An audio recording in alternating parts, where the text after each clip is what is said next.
আসসালামু আলাইকুম। লার্নিং ইংলিশের আরও একটি ক্লাসে আপনাদের সবাইকে স্বাগত। আজকের ক্লাসে আমরা শিখব spoken rule number 87, spoken rule number 88 and spoken rule number 89। তো চলুন শুরু করি। স্পোকেন রুল নাম্বার 87, থাকবে না অথবা হবে না।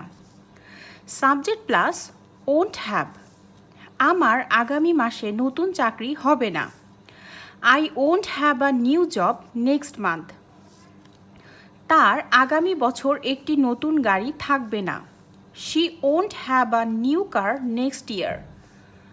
আমার সেখানে অনেক বন্ধু হবে না। I won't have so many friends there.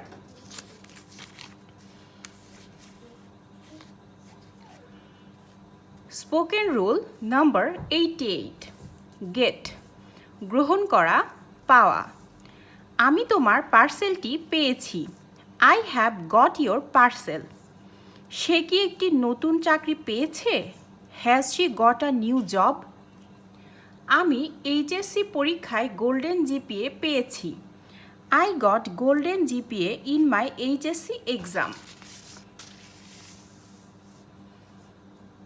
Spoken rule number 89. আমার হবে, আমার থাকবে।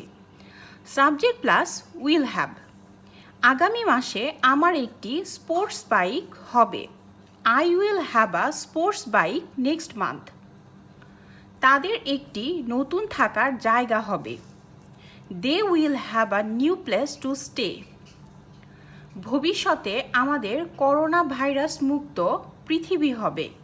In the future we will have a corona virus free world. তো আশা করি আজকের ক্লাসটি আপনাদের ভালো লেগেছে। ধন্যবাদ।